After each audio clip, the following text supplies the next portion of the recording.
میں ایک واقعہ آپ کو سناتا ہوں جو خود میرے ساتھ پیش آیا۔ میرے پاس کئی سال پہلے کی بات ہے، جرمنی سے ایک صاحب کا میرے پاس خط آیا اور انہوں نے اپنا حال یہ لکھا کہ میں پاکستان میں تھا اور وہاں سے پھر میں روزگار کی تلاش میں جرمنی آ گیا۔ جرمنی جب آیا تھا تو اس وقت دین کا کوئی احساس میرے دل میں نہیں تھا، دین کی کوئی فکر میرے دل میں نہیں تھی۔ میں صرف دنیا کمانے کے لیے یہاں پر آ گیا تھا، تو نہ اپنے دین کی کچھ خبر تھی، نہ معلومات تھی، نہ اس پر عمل تھا۔ لیکن یہاں پر رہتے رہتے میں نے ایک کرسچن لڑکی سے میرے تعلقات ہو گئے اور پھر میں نے اسے شادی کر لی۔ شادی کے بعد بھی کوئی دین کی طرف رغبت پیدا نہیں ہوئی، کوئی احساس پیدا نہیں ہوا۔ لیکن جب اولاد ہو گئی اور اولاد ذرا نشو و نما پانے لگی، ذرا سی وہ سمجھدار ہونے لگی، تو اس وقت میں نے دیکھا کہ میری کرسچن بیوی وہ اولاد کو کرسچینٹی پڑھا رہی ہے اور کرسچینٹی کی تعلیم دے رہی ہے۔ تو اس وقت میرے دل کا اندر کا سویا ہوا مسلمان جاگا کہ یہ میری اولاد ہے اور یہ کرسچن بننے جا رہی ہے، میری بیوی اس کو کرسچینٹی پڑھا رہی ہے۔ تو میں نے اپنی بیوی سے کہا کہ تم اس کو یہ کرسچینٹی مت پڑھاؤ۔ بیوی نے کہا میں کیوں نہ پڑھاؤں، یہ میری بھی اولاد ہے اور میں اس کو حق سمجھتی ہوں، تو اپنی اولاد کو بھی ویسے ہی بنانا چاہتی ہوں۔ میں نے کہا نہیں، کرسچینٹی حق نہیں ہے، اسلام برحق ہے۔ تو اس نے کہا مجھے ثابت کرو کہ کیوں برحق ہے اسلام اور کرسچینٹی میں کیا خرابی ہے۔ تو میرے پاس علم تو تھا نہیں، مجھے اپنے دین کا بھی پتہ نہیں تھا، کرسچینٹی کا بھی پتہ نہیں تھا، لہذا جب وہ بات کرتی تو میں اس کا جواب دینے کے لیے کی پوزیشن میں نہیں تھا، اس کے سوالات کا جواب نہیں دے سکتا تھا، اس کے اعتراضات کا جواب نہیں دے سکتا تھا۔ تو میں اس مشکل میں ہوں کہ میری اولاد وہ میری بیوی کی تعلیم و تربیت کے نتیجے میں کرسچن بننے جا رہی ہے اور میرے دل پر آرے چل رہے ہیں، میں کچھ کر نہیں سکتا۔ تو آپ مجھے کوئی طریقہ بتائیے۔ یہ خط میرے پاس آیا تو میں نے اللہ تبارک و تعالیٰ سے دعا کی کہ اللہ کوئی ایسی تدبیر اس دل میں ڈال دیجئے کہ جس سے اس بیچارے مسلمان کی مشکل حل ہو۔ تو میں نے اس کو لکھا کہ ایک تو میری کتاب ہے واٹ از کرسچینٹی کے نام سے، جس میں کرسچینٹی کے بارے میں تفصیل ہے، تو وہ کتاب میں نے بھیجی اور ساتھ میں اس سے کہا کہ آپ اپنی بیوی سے بحث کرنا بند کر دیں، کیونکہ بحث کرنے سے کچھ فائدہ نہیں ہوگا، آپ کو خود معلومات نہیں ہے اور بحث کرنے سے ویسے بھی فائدہ نہیں ہوتا۔ جب بحث مباحثہ شروع ہوتا ہے تو ہر ایک آدمی چاہتا ہے دوسرے کو زیر کر دے، اس سے کوئی خاص فائدہ نہیں ہوتا۔ تو آپ بحث کرنا تو بند کر دیں، البتہ ان کو دو باتوں پر آمادہ کر لیں۔ ایک بات تو یہ کہ اس سے یہ کہیں کہ بھئی خدا کو تم بھی مانتی ہو اور میں بھی مانتا ہوں، اور یہ بھی مانتی ہو کہ خدا سے دعا کی جاتی ہے، تو آؤ ہم دونوں بیٹھ کر یہ دعا کریں، اکٹھے بیٹھ کر یہ دعا کریں کہ یا اللہ اگر اسلام برحق ہے تو ہمارا سینہ اسلام کے لیے کھول دیجئے، اس پر عمل کی توفیق عطا فرمائیے، اور اگر کرسچینٹی برحق ہے تو پھر کرسچینٹی کے اوپر ہمارا دل کو مطمئن کر دیجئے۔ دونوں مل کے یہ دعا کیا کریں، ایک تو اس بات پر اس کو آمادہ کریں، دوسرے اس بات پر آمادہ کریں میں کتاب بھیج رہا ہوں کہ وہ کتاب کا مطالعہ کر لیں۔ میں نے یہ لکھ تو دیا، اللہ تعالیٰ سے دعا بھی کی کہ اللہ میں نے لکھ تو دیا ہے، اس کو مؤثر و مفید بنا دیجئے۔ کچھ عرصے کے بعد اس ساتھی کا خط آیا، اس نے لکھا کہ الحمدللہ میری بیوی نے آپ کی دونوں باتیں تو مان لی ہیں اور کہا کہ یہ دعا بھی کروں گی اور یہ کتاب بھی پڑھوں گی، لیکن ابھی کوئی فرق نہیں آیا، معاملہ یوں کا توں ہے۔ تو میں نے پھر ان کو خط لکھا کہ آپ گھبرائیں نہیں اور اس عمل کو جاری رکھیں، دعا کرتے رہیں، تو گھبرائیں نہیں۔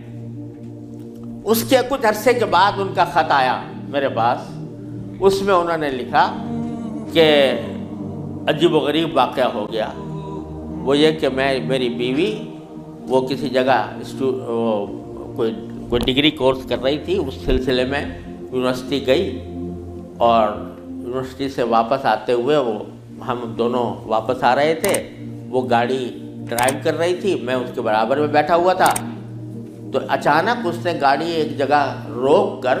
اور اس نے اپنا سر اسٹیئرنگ کے اوپر جھکا لیا اور بے تحاشا رونے لگی۔ میں سمجھا کہ خدا نہ کرے اس کے اوپر کوئی دل کا دورہ پڑا ہے یا کوئی تکلیف ہوئی ہے، تو میں پریشان ہوا۔ میں نے پوچھا کیا بات ہے، تو روتے روتے اس سے بولا نہیں جا رہا تھا۔ بمشکل جب میں نے بار بار پوچھا تو اس نے ایک جملہ کہا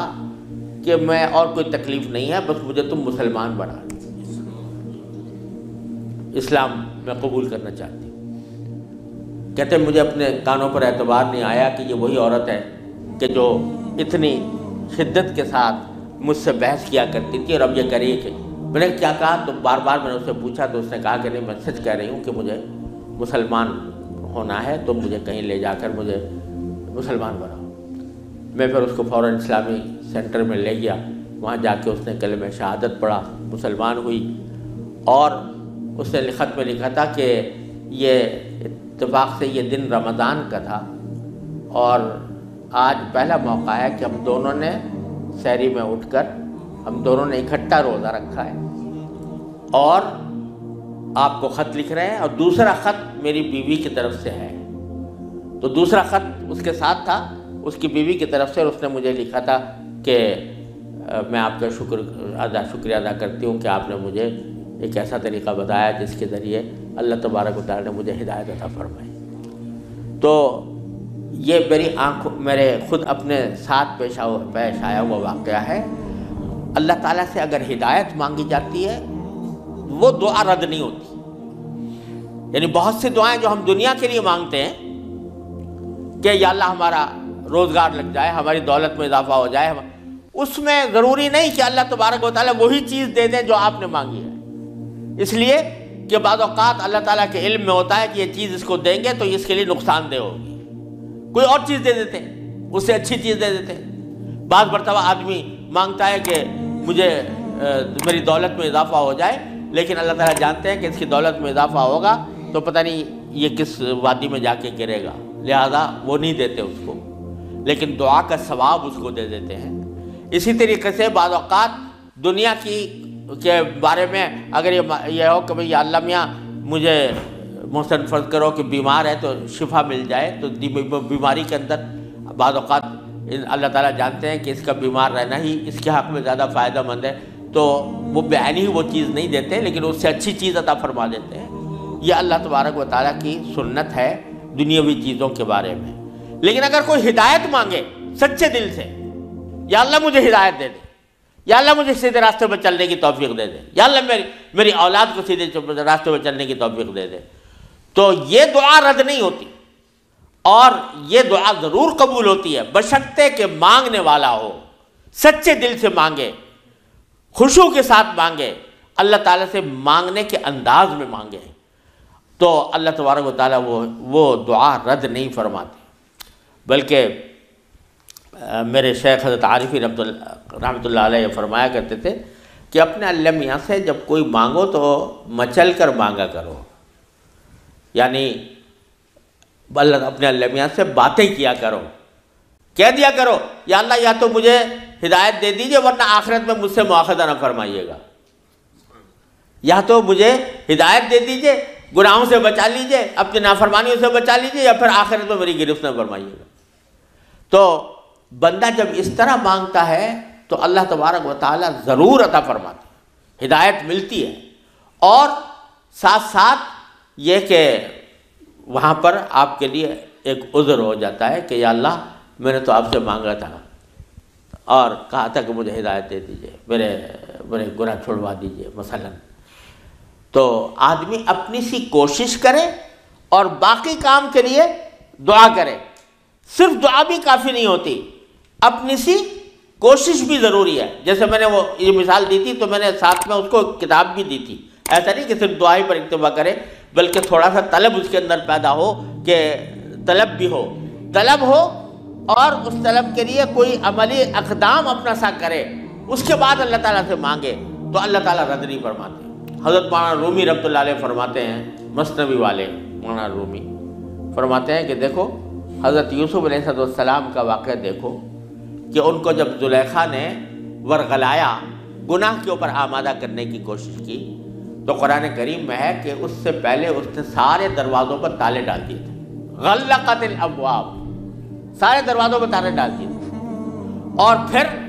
حضرت یوسف علیہ السلام کو بہکایا، ورغلایا۔ تو حضرت یوسف علیہ السلام آنکھوں سے دیکھ رہے تھے کہ سامنے دروازوں پر تالے پڑے ہوئے ہیں، نکلنے کا راستہ نہیں ہے، لیکن انہوں نے یہ سوچا کہ میرے بس میں اتنا ہے کہ دروازے تک چلا جاؤں، بھاگ گئے، تو بھاگ گئے، دروازے تک پہنچ گئے، اور وہاں جا کے مانگا اللہ تعالیٰ سے کہ یا اللہ یہاں تک پہنچنا تو میرا کام تھا، آگے دروازے سے باہر نکالنا اور اس گناہ سے مجھے بچانا آپ کا کام ہے۔ تو نتیجہ یہ ہوا کہ دروازے کے تالے ٹوٹ گئے اور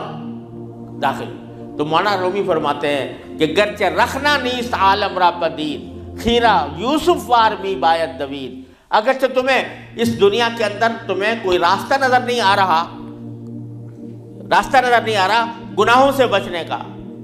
اللہ تبارک و تعالیٰ کی نافرمانی سے بچنے کا ماحول ایسا ہے، اس سے نکلنے کا راستہ نظر نہیں آیا، لیکن خیرہ یوسف وار می باید دوید، جس طرح یوسف علیہ السلام دروازے اپنے حد تک جتنا کر سکتے تھے اس کے لیے دروازے تک دوڑ گئے، اس طرح تم بھی دوڑ جاؤ اور پھر اللہ تبارک و تعالیٰ سے مانگو تو اللہ تبارک و تعالیٰ انشاءاللہ رد نہیں فرمائیں گے۔ اس لیے میں عرض کرتا ہوں کہ اپنے معمولات میں، روز مرہ کے معمولات میں یہ بات شامل کریں کہ رات کو سونے سے پہلے اللہ تبارک و تعالیٰ کی بارگاہ میں اپنی بھی اور اپنی اولاد کی بھی، اپنے گھر والوں کی بھی ہدایت کی دعا فرمائیں۔ اللہ یا اللہ اپنے رحمت سے ہم چاہتے ہیں کہ ایسا کریں، اپنی طرف سے کوشش بھی کر رہے ہیں، یا اللہ اپنے فضل و کرم سے اپنے رحمت سے اس کوشش کو کامیاب بنا دیجئے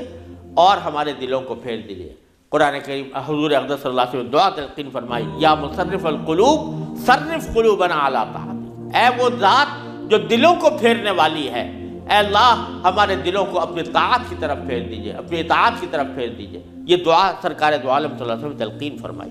تو یہ دعا